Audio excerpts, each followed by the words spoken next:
Desde niña me incliné por los objetos antiguos, y con los años esa costumbre se volvió una colección ordenada. En mi casa hay estantes con cajas de lata, radios de válvulas que todavía encienden, peines de carey, frascos de botica y, sobre todo, muñecas de porcelana.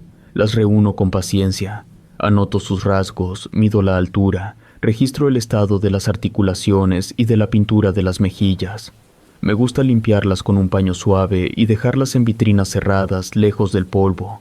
No las visto con ropa moderna ni les agrego lazos. Las conservo tal como llegaron, con las telas originales y los botones que aguantaron décadas. Un sábado, después de terminar el aseo de la mañana, fui al centro a revisar una tienda vieja que abre de forma irregular. El local está en una esquina con banqueta desnivelada y un letrero pintado a mano. En el interior hay olor a madera guardada y a cera para muebles.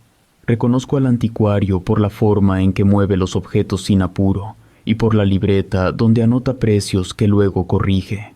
Caminé con calma entre los aparadores. Vi platos con borde dorado, lámparas con cristales incompletos, marcos con retratos de estudio, y detrás de una mesa baja, casi escondida, vi la muñeca. Estaba sentada sobre un cojín de terciopelo descolorido. Llevaba un vestido azul de tela fina con un brillo parejo y puntillas en el cuello y las mangas. El color no tenía manchas ni zonas opacas. El dobladillo caía recto y los pliegues se veían definidos, sin arrugas de almacenamiento. El rostro era de porcelana clara, con las cejas pintadas en trazos firmes y la boca cerrada con un trazo rojizo uniforme.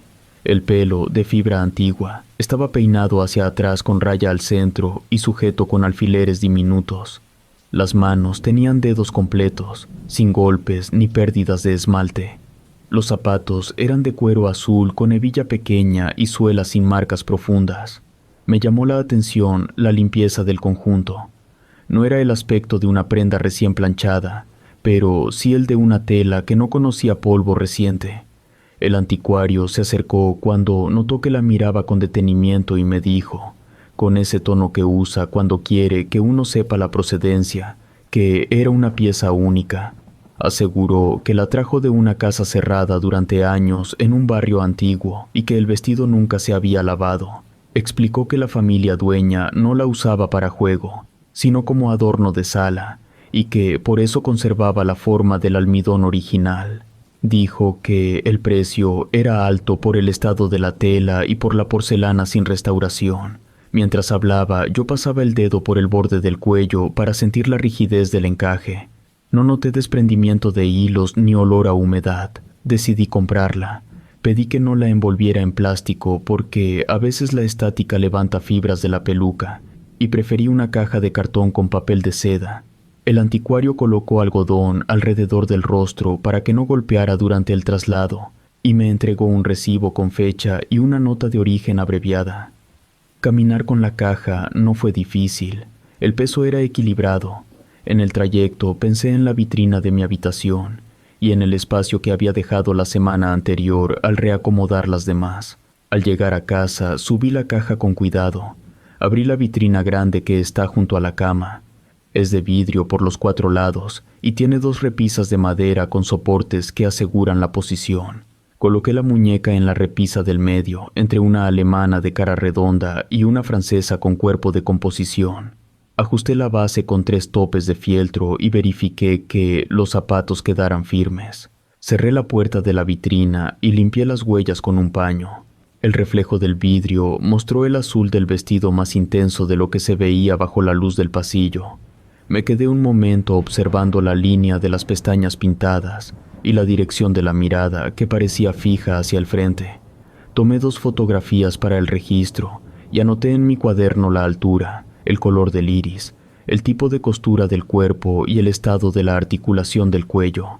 El resto del día lo ocupé en tareas comunes. Preparé comida sencilla, cambié las sábanas, barrí el pasillo y respondí mensajes atrasados. Cada tanto volvía a la habitación para mirar la vitrina desde distintos ángulos.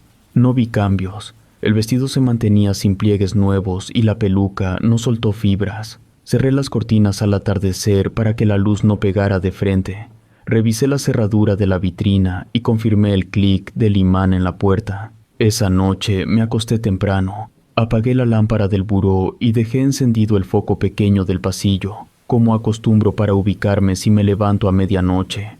Antes de cerrar los ojos, miré la vitrina una vez más. Los reflejos del vidrio formaban sombras rectas sobre la pared. Me dormí sin dificultad.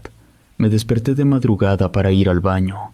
Al volver, encendí la lámpara del buró solo un momento, lo suficiente para ver la hora. Fue entonces cuando noté un detalle que me hizo detenerme. La muñeca que había colocado mirando hacia el frente ya no apuntaba exactamente al mismo sitio. El cuerpo seguía recto, pero la cabeza estaba apenas girada hacia la derecha, en un ángulo pequeño, y los ojos parecían alinearse con la puerta de la habitación. No era un giro brusco. Era una desviación mínima que se notaba si uno comparaba con la posición de las otras dos.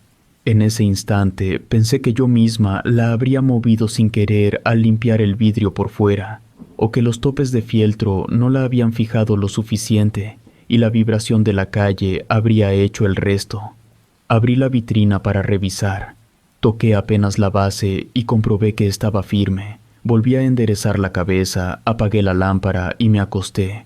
No sentí inquietud. Me repetí que el movimiento lo había causado yo al acomodarla.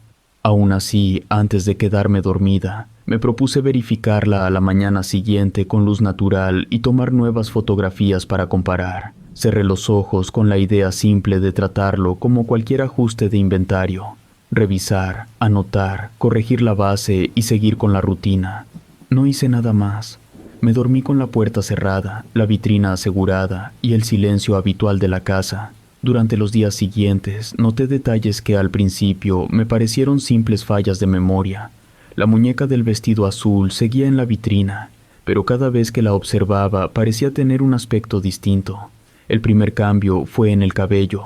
Una tarde, mientras limpiaba el polvo del cristal, me di cuenta de que el peinado ya no estaba tan parejo. Las puntas sobresalían más allá del cuello, desiguales, como si alguien las hubiera cortado torcidamente.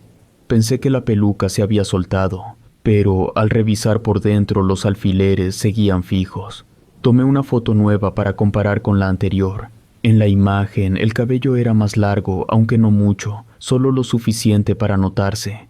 Traté de ignorarlo, pensando que la iluminación o la posición habían cambiado. Aún así, pasaba más tiempo frente a la vitrina. Me inclinaba, revisaba los pliegues del vestido y la postura del cuerpo. Todo parecía igual salvo el pelo. En una de esas revisiones, noté que la cabeza estaba un poco inclinada hacia abajo. Antes miraba al frente, recta, pero ahora parecía observar sus propias piernas. También las manos habían cambiado de posición. Estaban apoyadas sobre el regazo, con los dedos extendidos, y yo recordaba haberlas visto antes abiertas a los lados, descansando sobre la tela del vestido. Abrí la vitrina con la llave, acomodé la cabeza y los brazos y cerré de nuevo. Pasé el trapo húmedo por el vidrio, guardé la llave y me repetí que todo era sugestión. Las muñecas de porcelana, con su rigidez, a veces engañan la vista. La luz o el ángulo pueden crear la ilusión de movimiento. Además, llevaba días pensando demasiado en esa pieza nueva, tal vez por el contraste del color azul en medio de las demás, más pálidas. Decidí que no valía la pena seguir observándola tanto. Esa noche traté de mantener la rutina normal, cenando frente al televisor, evitando mirar la vitrina.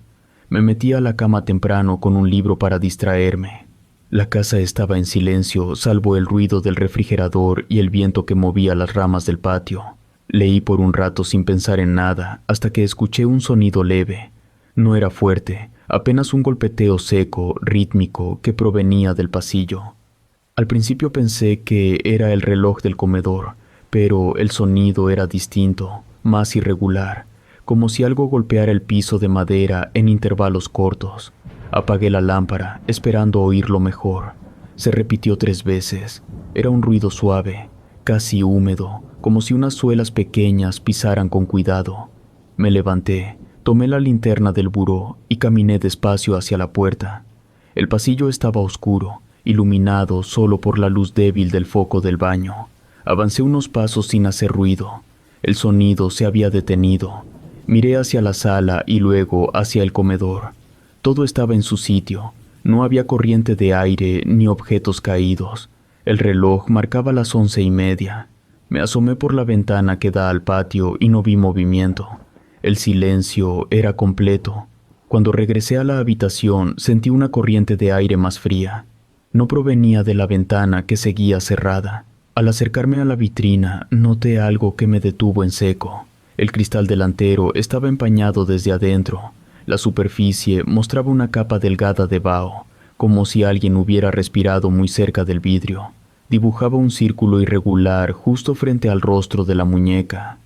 Me incliné para mirar mejor y el reflejo del foco del pasillo dejó ver que el empañado se extendía por el lado izquierdo también, con pequeñas gotas que escurrían hacia el borde inferior. Me quedé observando sin tocar el cristal. No podía entender cómo podía estar húmedo por dentro si la vitrina permanecía cerrada y sellada. Recordé que había usado la llave más temprano y que la puerta había quedado bien ajustada. Busqué la llave en el cajón y comprobé que seguía ahí. La saqué y abrí la puerta con cuidado. El interior estaba en orden. No había signos de humedad ni olores extraños. El vestido seguía limpio y el cabello igual de brillante, aunque al tocar el aire dentro, sentí una leve tibieza, distinta al resto de la habitación. Cerré de nuevo y me quedé de pie frente a la vitrina un buen rato. La sensación era difícil de describir. No era miedo completo, pero sí algo cercano a la desconfianza. Guardé la llave y volví a la cama. Leí un par de páginas sin entender el texto. Cada tanto levantaba la vista para comprobar que la vitrina seguía cerrada. Las luces del pasillo estaban apagadas, pero el reflejo del vidrio me permitía ver el contorno azul del vestido. Pasé la noche inquieta, escuchando los ruidos comunes de la casa con más atención de la necesaria. Cuando al fin me dormí, soñé con el interior de la tienda donde la había comprado. En el sueño, el anticuario me decía que la muñeca no estaba a la venta y que debía devolverla. Pero cada vez que intentaba sacarla de la vitrina, el vestido se enredaba en mis brazos y el vidrio se empañaba igual que ahora. Desperté antes del amanecer. Encendí la lámpara de inmediato. El cristal seguía limpio, sin vaho, pero el aire olía distinto. Una mezcla leve de cera y tela húmeda. Tomé otra fotografía para comparar con las anteriores. En la pantalla se veía igual que siempre, aunque al hacer zoom me pareció distinguir una sombra detrás del reflejo. Cerré el archivo sin revisarlo más. Me quedé mirando la vitrina unos minutos, hasta que amaneció por completo, convencida de que lo mejor sería dejar de observarla tanto, como si al hacerlo yo misma le diera motivos para moverse. Aún así, mientras me preparaba el desayuno, no dejaba de pensar en el empañado del vidrio y en aquel sonido leve del pasillo. Me dije que en la noche revisaría las cerraduras y sellaría las rendijas, solo para quedarme tranquila, pero en el fondo sabía que la sensación no venía del aire ni de la madera. Venía del simple hecho de tener esa muñeca en casa. Al día siguiente me levanté decidida a devolver la muñeca. Había pasado mala noche, con la cabeza llena de imágenes que no lograba distinguir del todo, y el aire del cuarto seguía oliendo a cera. Envolví la muñeca en el mismo papel de seda con el que el anticuario la había entregado y la guardé en su caja. No me detuve a mirar la vitrina, aunque alcancé a notar que el vidrio tenía una marca circular, como si la humedad del día anterior se hubiera secado mal. Cerré la puerta del cuarto y salí sin desayunar. La tienda abrió a media mañana. El anticuario estaba sentado detrás del mostrador, leyendo un periódico doblado. Al verme llegar, sonrió con cortesía y me preguntó si había venido por otra pieza.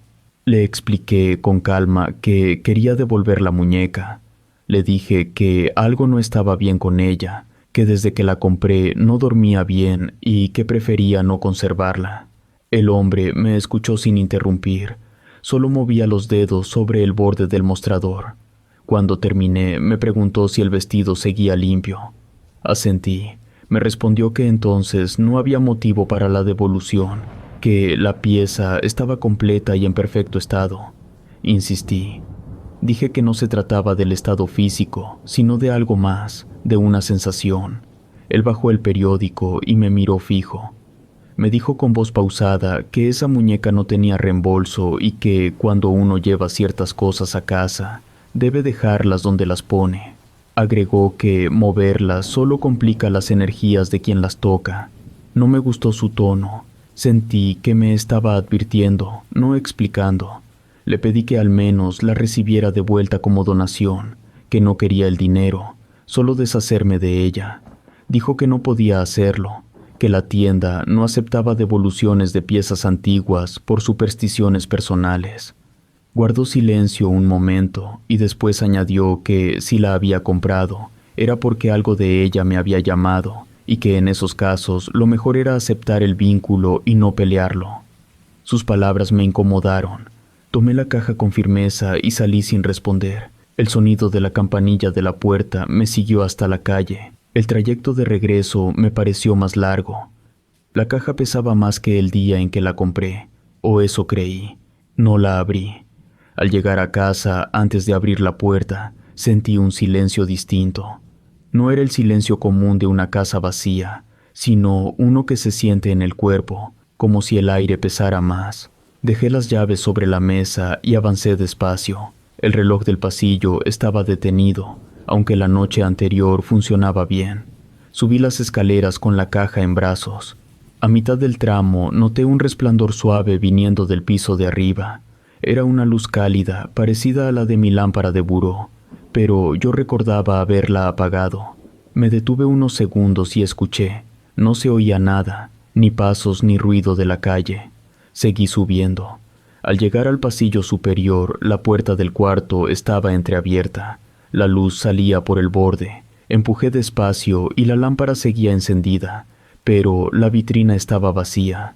Sentí que el estómago se me apretaba. Dejé la caja sobre la cama y me acerqué. El cristal frontal tenía una abertura grande, como una estrella rota, con los pedazos más finos esparcidos por el suelo. Algunos estaban sobre el tapete, otros bajo la repisa inferior. Lo más extraño era la dirección de las astillas. Todo apuntaba hacia afuera, como si el vidrio se hubiera quebrado desde adentro. Miré alrededor por reflejo, buscando si acaso la muñeca había caído. Revisé debajo de la cama, detrás del buró, entre las cortinas. No había rastro de ella. El resto de las muñecas seguía en su sitio, inmóviles, con las miradas fijas. Me incliné para recoger uno de los fragmentos de vidrio y noté que estaba tibio. Lo sostuve un instante antes de soltarlo. El aire del cuarto tenía un olor que no recordaba, una mezcla de tela quemada y perfume antiguo. La caja seguía sobre la cama, vacía. Me di cuenta de que tenía las manos temblorosas y los dedos marcados por el borde del cartón. Cerré la puerta y bajé de nuevo las escaleras para buscar una bolsa grande, pensando en recoger los pedazos y tirarlos fuera. Pero al volver, la luz del cuarto estaba apagada. Encendí el interruptor. La lámpara del buró seguía apagada y la habitación se veía igual, salvo por la vitrina. Los fragmentos de vidrio seguían en el suelo, pero la superficie del cristal, que antes estaba rota, ahora parecía empañada por dentro, como la noche anterior, solo que esta vez el vaho formaba una figura alargada, como si alguien hubiera apoyado la frente y la mano contra el vidrio. No me acerqué más. Cerré la puerta y me quedé en el pasillo un rato largo, escuchando. Todo estaba en silencio, aunque esa quietud se sentía forzada, como si la casa esperara que yo hiciera el siguiente movimiento. Bajé otra vez y dejé la caja en el recibidor. Me serví un vaso de agua, pero el temblor no se me quitó. La bebí entera y la garganta me supo a polvo. Pensé en volver a la tienda, pero ya estaba cerrada. Miré el reloj. Pasaban de las 8. No me atreví a subir de nuevo. Dormí en el sillón de la sala, con las luces encendidas, escuchando los ruidos normales de la noche. Aún así, juraría que, por momentos, oí el tintineo de los trozos de vidrio chocando entre sí, como si alguien los moviera con cuidado. Me prometí que al amanecer llamaría a alguien para ayudarme a sacar la vitrina. No sabía si tirarla, venderla o llevarla a otro sitio, pero no podía dejarla ahí. Esa decisión me dio algo de tranquilidad, al menos por unas horas. Aún así, Mientras cerraba los ojos en el sillón, tuve la sensación de que el aire olía cada vez más a perfume antiguo, el mismo que se impregnaba en el vestido azul. Al amanecer subí con decisión. Tenía la idea de revisar todo el cuarto, recoger los vidrios y sacar la vitrina al patio. El sol entraba por la ventana y la luz aclaraba el polvo en suspensión. Caminé despacio, evitando pisar los fragmentos que aún quedaban sobre el tapete. A simple vista, la vitrina seguía vacía, intacta, con el cristal opaco por dentro. Abrí la puerta con cuidado y empecé a revisar los rincones. Moví la cama, arrastré el buró y aparté las cortinas. Revisé detrás del ropero, debajo de la alfombra y en el cesto de la ropa. No había rastro de la muñeca, ni una pieza rota, ni un zapato suelto, nada. Todo estaba limpio, como si nunca hubiera estado ahí. Las demás muñecas seguían firmes, alineadas, con la mirada al frente. Me incliné para mirar bajo el colchón, pero solo encontré polvo y una hebra suelta del tapete. Cuando me incorporé para ir hacia la puerta, vi algo en el suelo, justo frente a la cama. Era el vestido azul. Estaba doblado con cuidado, en un cuadrado perfecto, con las mangas hacia adentro y la falda alineada. No tenía arrugas ni manchas. El encaje del cuello se veía más nuevo que antes. Me quedé observándolo, sin moverme. Me acerqué despacio y noté que en la parte del cuello había algo cosido con hilo negro. Me agaché para mirar mejor y el aire me dio un golpe seco en la cara, con un olor que reconocí enseguida, polvo mezclado con perfume antiguo. El hilo negro atravesaba un mechón de cabello. Estaba trenzado entre las puntadas, apretado contra la tela. Era de color oscuro, igual que el mío. Pasé los dedos por el borde y confirmé lo que ya sabía. Ese cabello era mío.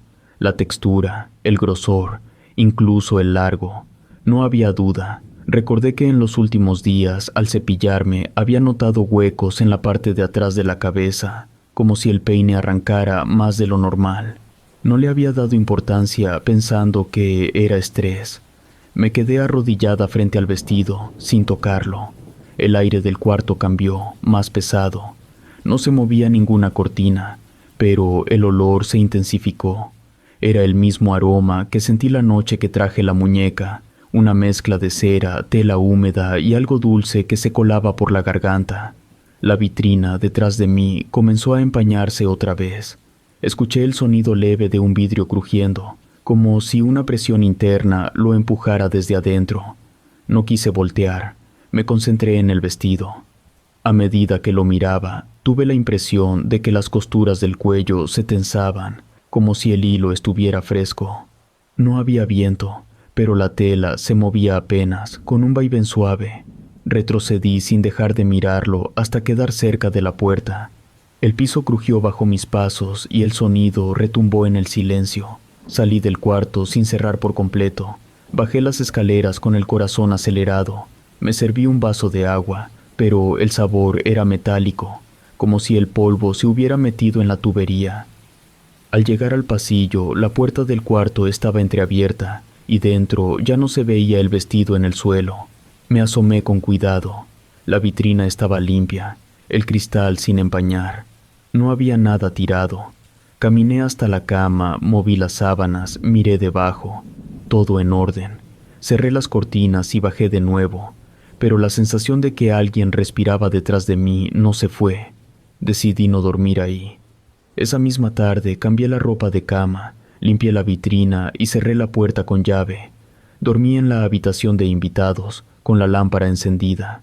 Pasé la noche entera despierta, oyendo cada crujido de la casa.